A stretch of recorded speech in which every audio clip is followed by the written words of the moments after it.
link to Twitter there, link to Instagram there. Please follow me, I'm desperate. Let's go with the video.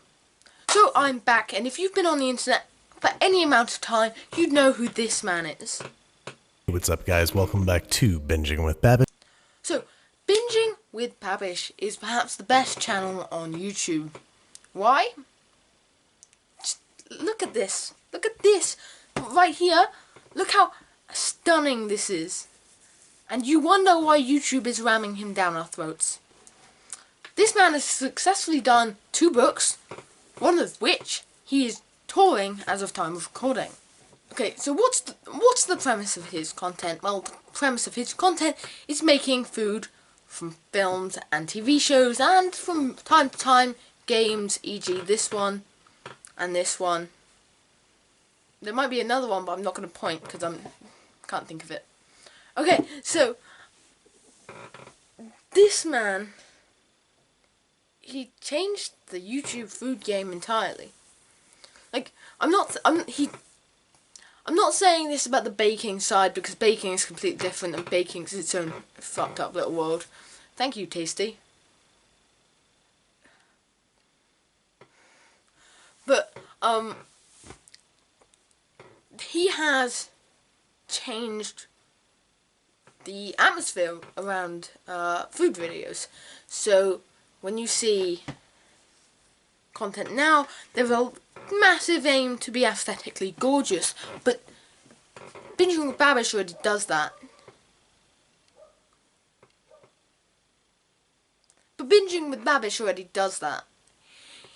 His content looks stunning. He developed the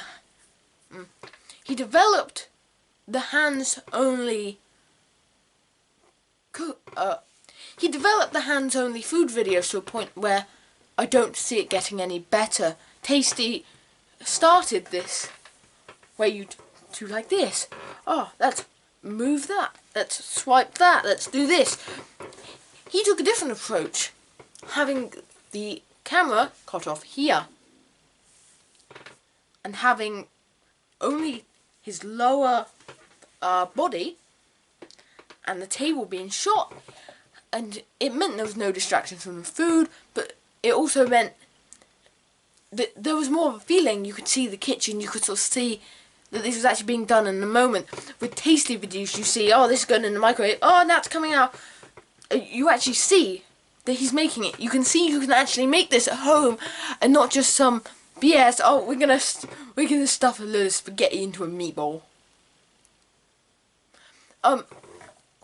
Because things like that, they don't feel real enough. Binging with Babish offers the opportunity for people to actually go, yeah, I can actually make this. It's clear how you made this. It's clear that this can be done with limited resources. So you don't need a £10 million company such as Tasty, who you have no idea what resources they have. It says broil for 20 minutes. Yeah, my broiler's never done that. So you must be using one that cost you, what, 10 grand? Binging with Babish, it's clear that he's in a regular kitchen. He's got some nice stuff, he's got nice knives, he's got nice equipment, but he shows you, there was a video where he links you all of these things. Show the video title up on screen here, because it makes the video feel way more real. It's accessible. Whereas Tasty, the one thing I've always found with them is it really? I don't think I can actually make that, because I've not really seen you make it. I've seen you do this and this and this, and suddenly, wow, I've made a donut. But it's not accessible.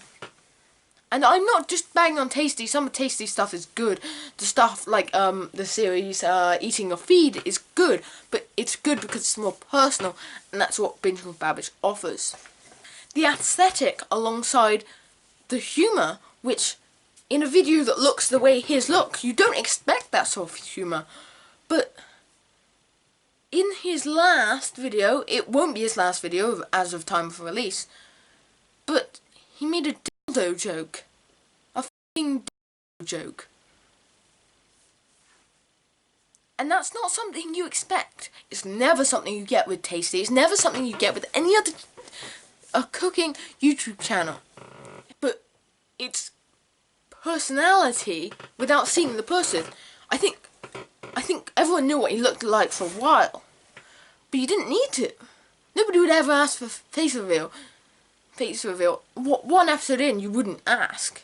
You wouldn't comment it because you felt the person. You felt personality. There's tons of YouTubers who don't show their face, and you do not get a semblance of personality from them. That's why people ask for a face reveal. If you don't have enough personality to you, people will constantly ask for it. Obviously, there's a point where you'll get big enough, and people ask for it because they're curious. But when you're a smaller channel, you won't. Like, you don't need to face reveal unless you haven't got any personality.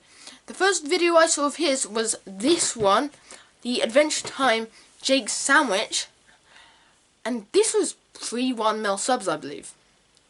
And look at how great this video is. It's been emphasized many times that he gets the best equipment possible, he gets the best stuff possible, and you can tell his video quality is always top notch.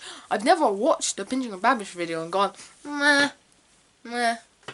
So obviously one of the pulls is that he's reaching to different fandoms. He's catering for, last time he catered for How I Met Your Mother fans, me being one. But the week before that, he went to anime, and before that, he reached to that. But he also has a core audience of people who watch him every single upload because of his personality, because you know exactly what you're getting with a Binging with Babish video, and that's not a negative. I would say that's a negative, such as for them, but you know exactly what you're getting. And I will watch every single Binging with Babish video because I know it has the personality. It's going to have the aesthetics at least.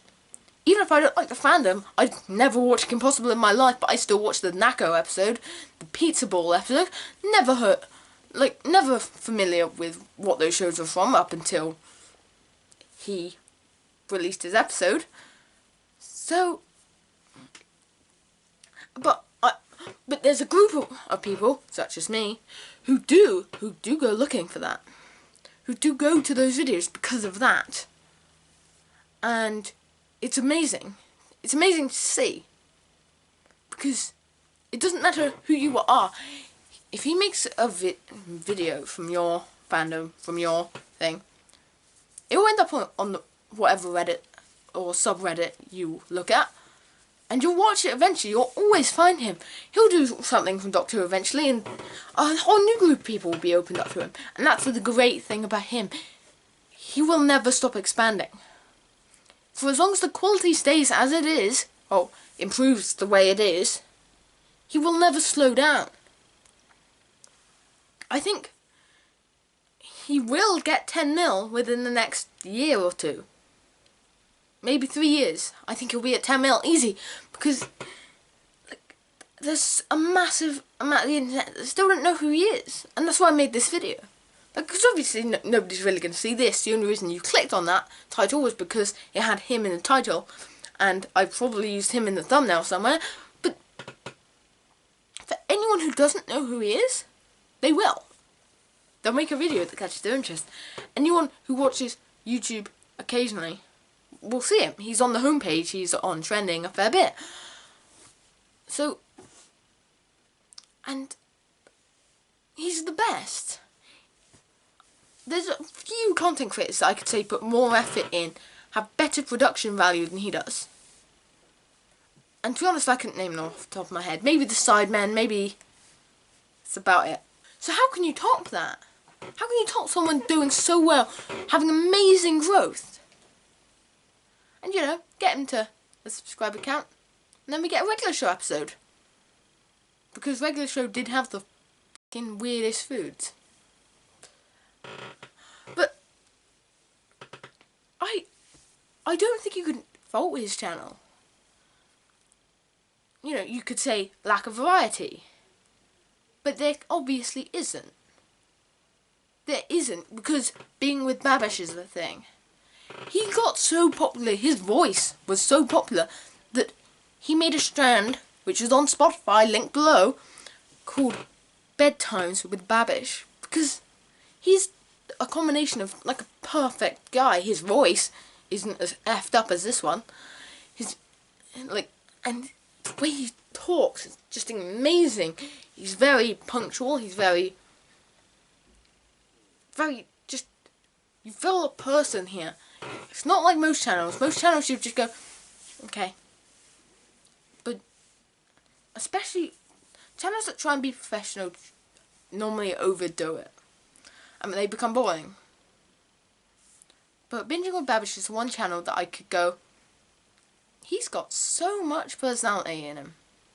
He's so much of a person that I can't complain. I can't complain. If you like his content or not, which some people don't, some people just don't watch cooking stuff. But even if you don't watch cooking stuff and you haven't seen him before, it's worth a look. Because if you want to see the antithesis of a genre on YouTube, there he is. Link below. And I'll probably link his best video below as well, just by my opinion. Because it means I have to watch through a couple Binging with Babish episodes to figure out which one's my favourite, which is always great. Okay, roll to outro. Thanks, this is it pretty much, but another video next Monday where I'll be talking about the quality versus quantity debate on YouTube, whether you want to fit the algorithm or make content you're happy with, because that's a debate that I've had with myself a lot. That's why this has taken a few weeks to work on to finalise. And so, like, I'm recording it literally a week before it goes up. There was so much to go into this beforehand. But then we've got a simpler video coming next Monday. I'll talk that debate. Hopefully we'll have a bit of everything in that. Maybe a bit more of a debate, maybe, with someone. So yeah, that's all from me. Bye-bye. Oh, and as I said earlier, socials link below.